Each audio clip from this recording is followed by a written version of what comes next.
A student was attacked at a high school track meet. His twin brother held him as he tragically took his final breath. The answer is, my son is gone, and he'll never come home again. His father begged the public not to politicize the tragedy, but the internet ignored him, turning his grief into outrage bait. Until he responded with something that no one expected, making this one of the most powerful things that you'll hear today.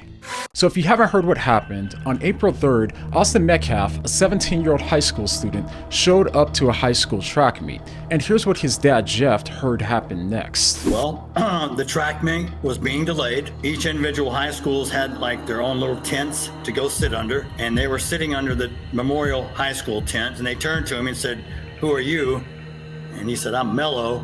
And he said, and he had a Centennial track sweat on. He said, "Hey man, you're in the wrong spot. You need to go sit with your team."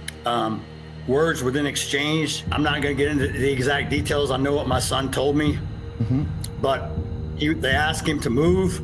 And when Austin grabbed his backpack to take it, he stabbed him in the chest and killed him. Oh my gosh. And tragically, his last seconds were spent in the arms of his identical twin brother, Hunter.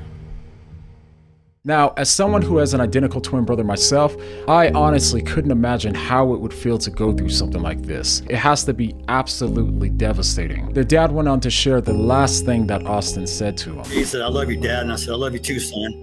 And those were the last words I ever heard from him. And in the middle of his grief, he started off the interview by making this one important request. I want to clarify something right off the start, because I've already heard some rumors and gossip. This was not a race thing. And this is not a political thing. Please do not comment if you do not know what happened. Do not turn this into a racial thing. It was not. Do not politicize this. It's not. This is a human being thing. But sadly, people didn't listen. The internet did exactly what he asked them not to. I don't want someone stepping up on a soapbox trying to politicize this. And some of the comments he received as a result were terrible. What a censored moron this dad is. White guilt is a mental illness. What a weak excuse for a parent. He should be calling for school resignation, not groveling like a coward. The father has no idea whether it was a race thing or not. He is betraying his son. So, since the death of his son, people have used his tragedy as fuel for their race and political wars, completely ignoring his wishes. The noise got louder, the outrage machine kept spinning, and just like that, the story moved on. Not from grief, but into another predictable round of online fighting. And in the middle of all of this heartbreak, he held on to something else. He went on to say that God will take care of things, that God will take care of him and his family. God's gonna get me through this.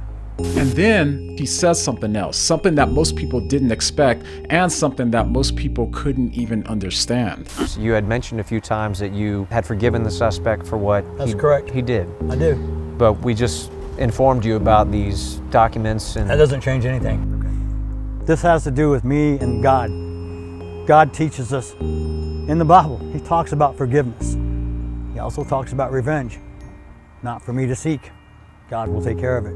I rely heavily on my faith to get me through this. Like I said, people ask me, how can you forgive what to this other person? I said, I forgive the other person because the forgiveness is not for him. The forgiveness is for me, so I can have peace. Now, did you catch that? He said something that's really powerful when you think more about it. You see, if you refuse to forgive someone who wronged you the most in the most painful way, you're essentially allowing them to have a hold over you and to control your emotions to a certain extent. The anger and the resentment that you hold inside will affect you and will continue to bring you pain, sadness, and bitterness. And even worse, whatever happened might not even hurt the other person. They might have moved on and forgotten all about it. And if that happens, the only person that's still affected by you not forgiving them is you. And this is why we seek out revenge. When we're hurt by someone else, they take something from us. They don't just leave us alone, they leave us with an emotional debt. And so when we seek out revenge, it's our way of trying to make the other person pay back the emotional debt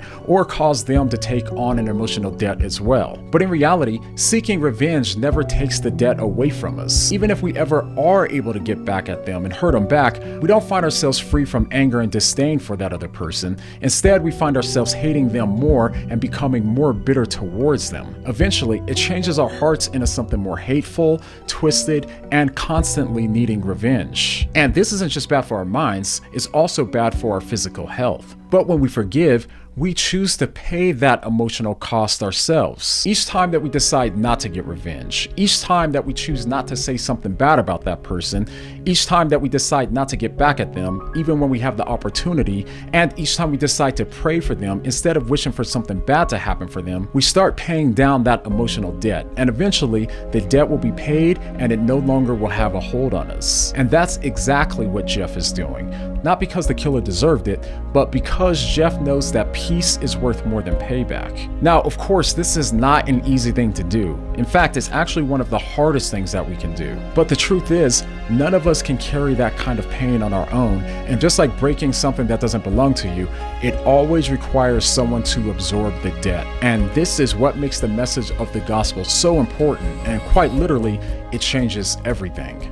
At the heart of the gospel is Jesus Christ, the only perfect man to walk the earth. A man who never wronged or hurt anyone, but himself became the object of torture. A person who, when his enemies were literally in the process of torturing him to death, could have cursed them, he could have used his power to harm them, he could have even told his disciples to defend them. But he didn't choose to make them pay for it. Instead, what did he do? He looked at them with the hate in their eyes and prayed for their forgiveness. And so when it comes to us, Jesus saw the debt that we owed and he paid it himself. He didn't wait for us to clean it up. He didn't demand that we earn it. Instead, he absorbed the eternal debt that we owed, and not because we deserved it, but because he loved us, even while we were his enemies. And by just knowing that, it gives us the power to do the same, even when it feels impossible. But as C.S. Lewis said, forgiveness is a great idea until you have something to forgive. And that is a very true statement, because if you think about the one person who you find the hardest to forgive,